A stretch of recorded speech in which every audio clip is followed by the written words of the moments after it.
Martin Heidegger's Being and Time, Part 2. The movements of the Mitwelt are conceptualized in terms of the categories and relations which obtain in the Umwelt, and man becomes a tool or utensil which can be used by another, or a mere object or thing. The anonymous one, thus depersonalized, moves in the realm of the customs, habits, and conventions of everyday life. He succumbs to what Heidegger calls the everydayness of existence. He simply takes on the mechanical habits, established customs, and the accepted conventions of everyday life.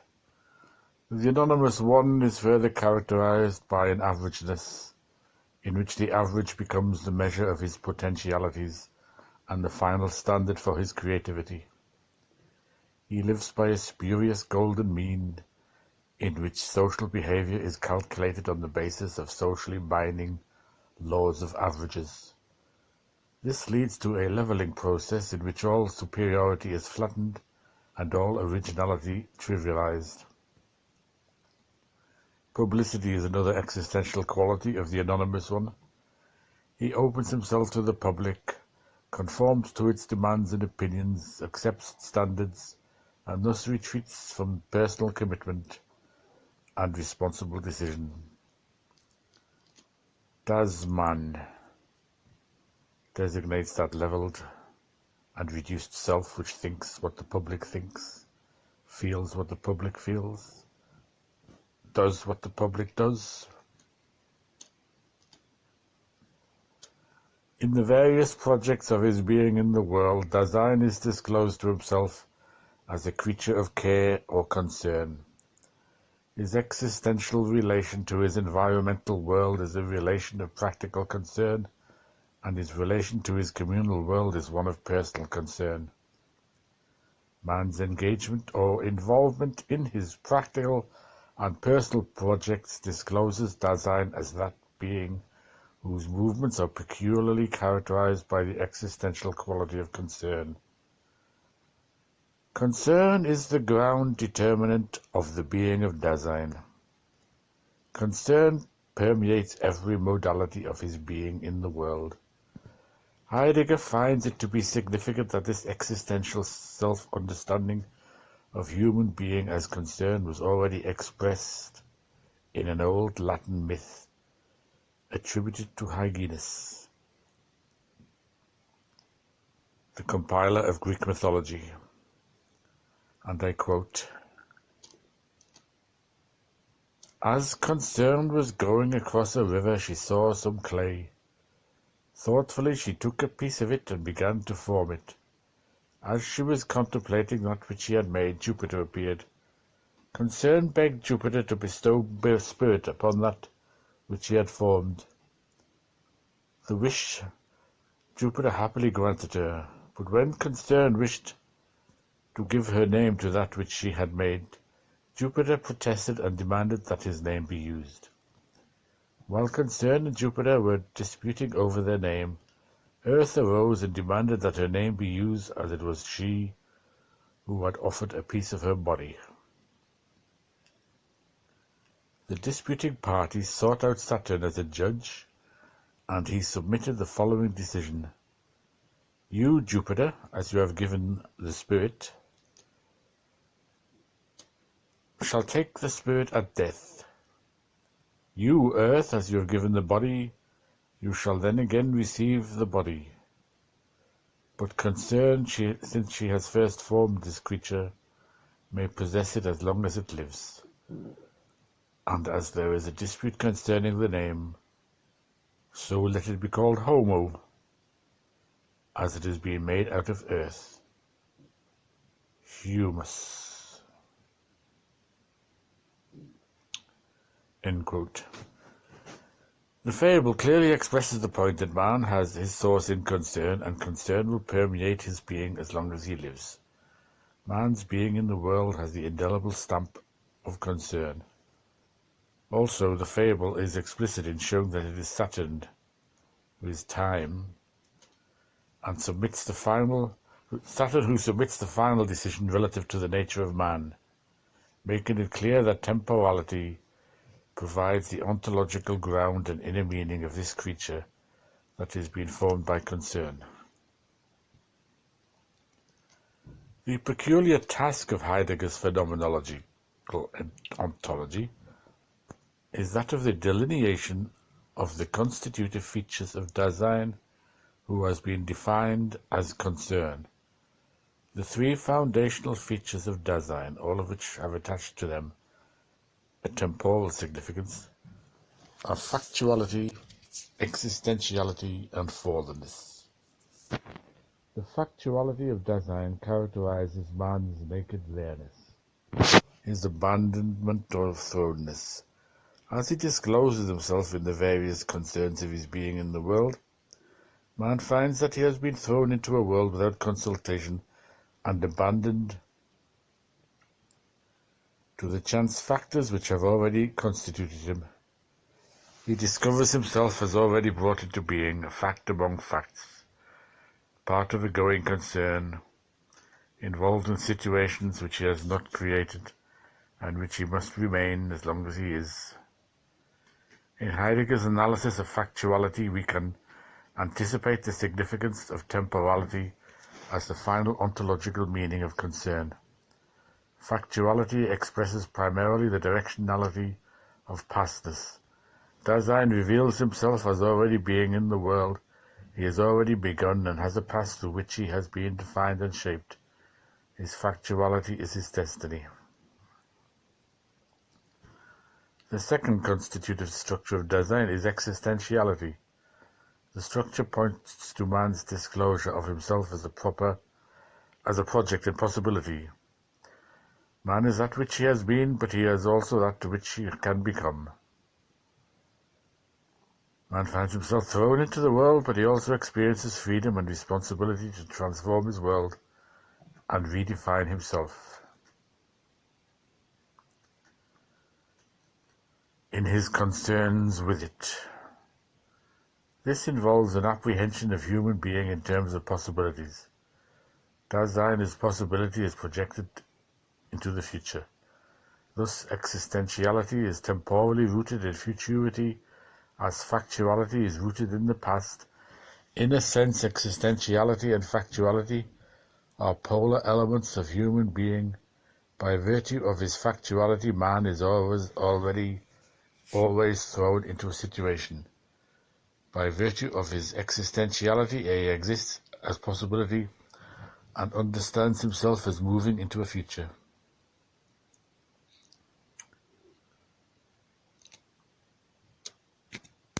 The third structural element in the ontological constitution of Dasein is fallenness. Fallenness points to the universal tendency of man to lose himself in his present preoccupations and concerns, alienating himself from his unique and personal future possibilities. Fallen man exists in his mere presence, retreating from his genuine self, which always involves his past and future. He thus becomes a reduced self.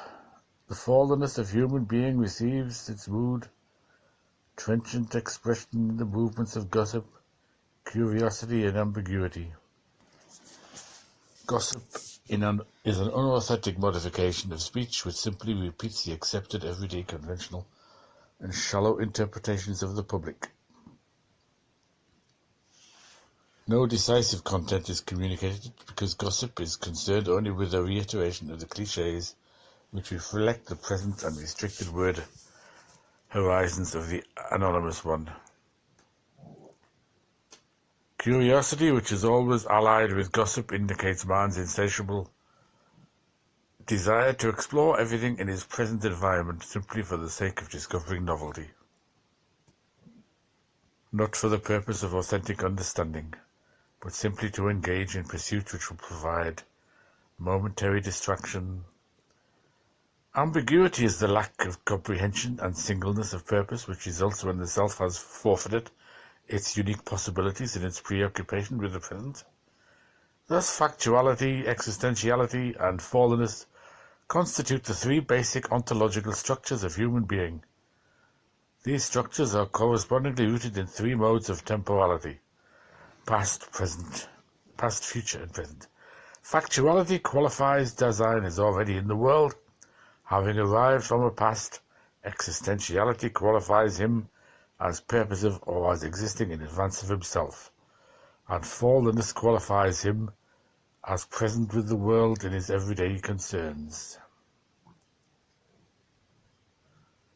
A phenomenological description which seeks to penetrate to the immediate experience of being in the world will need to give disciplined attention to the phenomenon of anxiety. Anxiety is described by Heidegger as a ground determinant of the human situation. Anxiety is the basic mood which discloses the threatening character of the world by confronting man with his irremovable finitude. Anxiety, first of all, should not be confused with fear.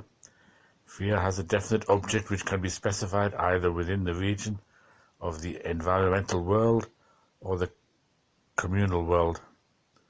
A utensil, an object, or a person constitutes the source of fear, but the source of anxiety remains indeterminate. That which threatens cannot be localized or specified. It remains indefinable. The source of anxiety is nothingness. Through anxiety, man encounters the nothingness which is constitutive of his finitude. Anxiety, properly understood, is an intentional disclosure. It is an instance of pre-theoretical intentionality, pointing to and revealing a most vital aspect of one's being in the world. The theoretical intentionality of pure thought can never disclose nothingness, but thought is always directed to an object. But nothingness can never be objectivized or conceptualized. It can be experienced only on a pre-theoretical and pre-objective level. The interior of human being remains opaque to purely theoretical analysis. It can be penetrated only through pre-objective elucidation and description. This accounts for Heidegger's emphasis on the phenomenological importance of man's pre-conceptual understanding of being. The nothingness, pre-objectively disclosed through anxiety, brings Dasein face to face with his radical finitude. The accentuation of the principle of finitude is a theme which runs throughout the whole of Heidegger's philosophy. His Dasein analytic is in its central intention a philosophy of human finitude. In this disclosure of nothingness and finitude, anxiety also reveals the contingency of human existence and the threat of meaninglessness. Anxiety breaks down the superficial surface realities which conceal man's true predicament and reveals the world as something strange and uncanny. The trusted world of everyday and mediocre concerns collapses. What was previously a refuge of security and contentment now becomes strange and puzzling. The world has nothing more to offer. Its former significance is reduced to insignificance. All protections and supports vanish. Nothing remains.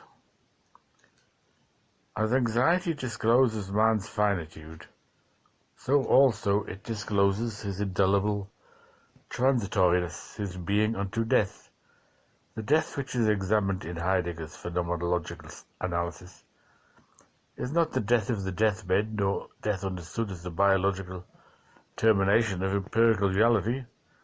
Such a view of death is an objectivized view which can be understood only by the one observing, never by the one who has to die. The being unto death of which Heidegger speaks is an experience of death which interpenetrates one's subjectivity. It is a death which one understands and appropriates in one's existential concerns. It is a mode of existence which Dasein takes over as soon as he is. Death is a phenomenon which embraces the whole of life and entails a responsibility for life. In anticipating his final and irrevocable limit of being in the world, Dasein appraises himself in the light of his finite possibilities, which precede his end, shoulders his responsibility for these possibilities, and authentically chooses himself as a whole. As had already been taught by Kierkegaard, death makes a difference for life.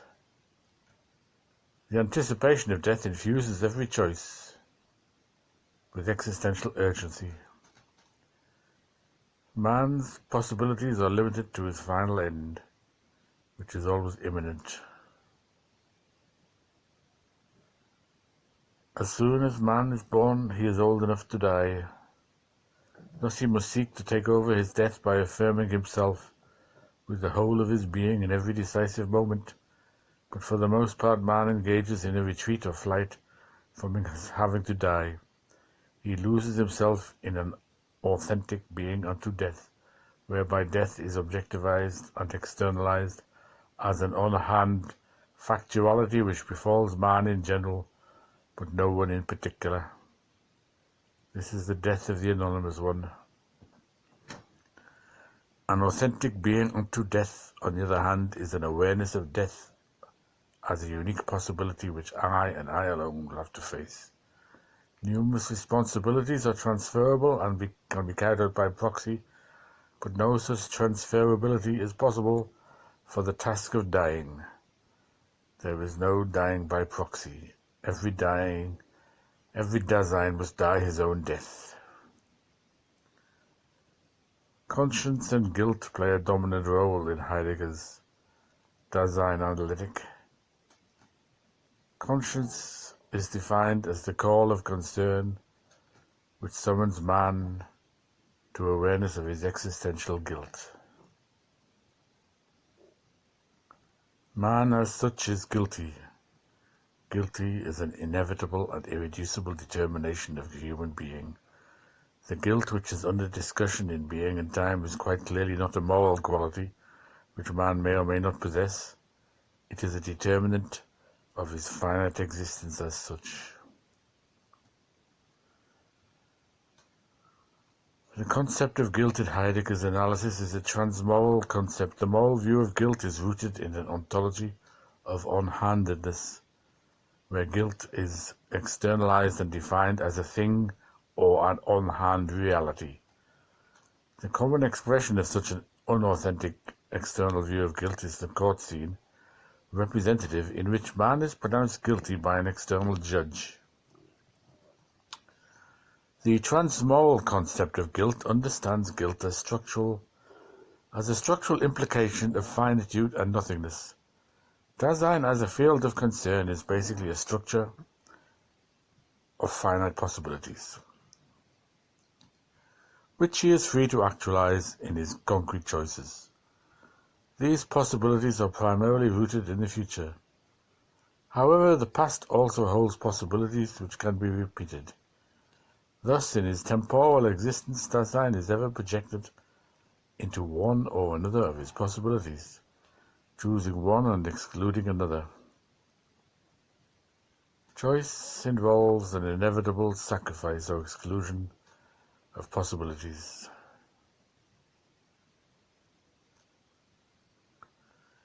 In every choice,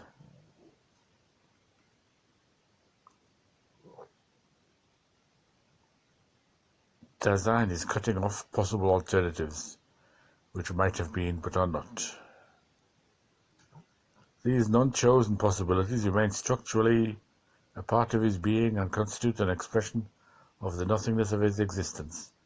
The nothingness which we have in mind belongs to Dasein's being free for his existential possibilities. This freedom is only in the choice of one, which means not having chosen and not being able to choose the other.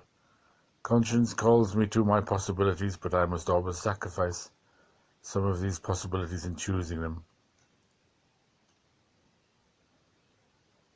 I must always sacrifice some of these possibilities in choosing others.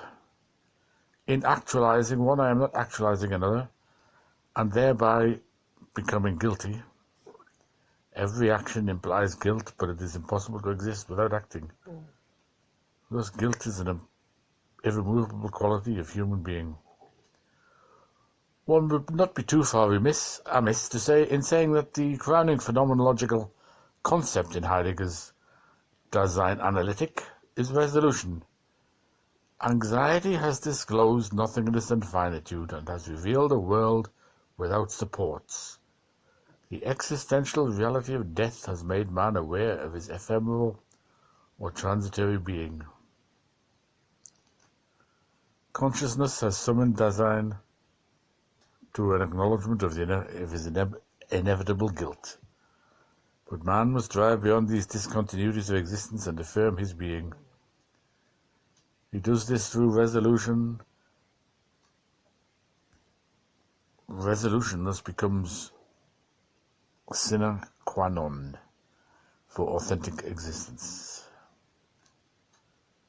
This resolution is given its final meaning in Heidegger's seminal interpretation of the character of human life. Heidegger's analysis of time is in a real sense the focal point of the whole discussion in Being and Time. Central to Heidegger's analysis is his distinction between the quantitative, objective, and scientifically measured clock time and the qualitative, subjective time of human concern. Quantitative time is understood as an endless, passing, irreversible succession of discrete, objectivized nows. Nows are conceptualized as on-hand entities, thus betraying the restriction of this view of time to the region of Vorhatdensein, clock time. In clock time, present moments are viewed as discrete entities. Sometimes moments have gone by and we call them the past. They are no longer real. Some moments are yet to come and we call them the future. They are not yet real. Only the present is real. Qualitative or existential time, as contrasted with clock time, understands time as an ecstatic unity. The past, future, and present are inseparable phases of the care structure of human existence. Temporality temporalizes itself fully in each ecstasy, that is, in the ecstatic unity of the complete temporalizing of temporality. There is grounded the wholeness of the structural complex of existentiality, factuality, and fallenness, which comprises the unity of the care structure. In existential time, the past is still real and the future is already real. Whereas quantitative time gives priority to the present, existential time gives priority to the future. Man's concerns are primarily oriented to the future. However, the past retains its significance in an existential view of time. The past is ever existentially finished. The past is never existentially finished. It holds possibilities which can be repeated. Thus we find Heidegger insisting on the importance of the notion of repetition, a notion which was introduced into modern philosophy by Kierkegaard. Existential time provides the ontological horizon for man's self-understanding of his historicity. Dasein exists historically, which means that he is always arriving from a past, moving into a future, and deciding the present what he is to become. The authentic self faces the future in resolution. Man achieves integrity when he apprehends himself in his temporal and historical movements, acknowledges his past and future possibilities, appraises himself in light of his final possibility, which is death, and chooses in the moment of the whole of his being. Chooses in the moment with the whole of his being. Such a self is unified or authentic. Authenticity and unauthenticity thus receive their final clarification in Heidegger's discussion of time and history. The unauthentic self, as the anonymous one, is a reduced self, a self which has lost itself by virtue of its fall into the mode of on-handedness and its consequent sacrifice to the present.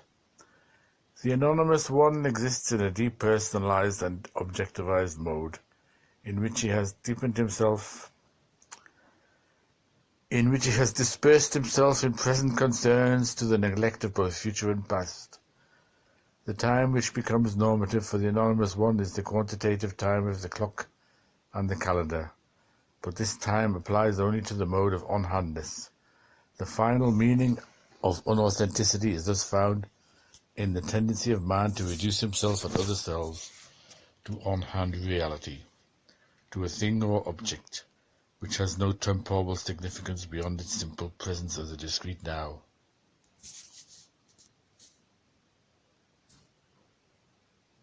The authentic time of human existence is a unique qualitative time in which past and future are always co-present. Dasein exists authentically when he acknowledges the unique qualitative time of his personal being and seeks to unify the three ecstasies which are structurally a part of his being as long as he is. These ecstasies thus achieves or wins his authenticity when he takes over his unique past, anticipates his unique future, chooses in such a manner that his past and future are integrated.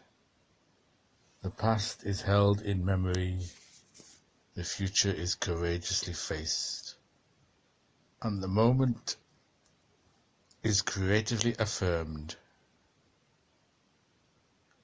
as the opportune time for decisive action.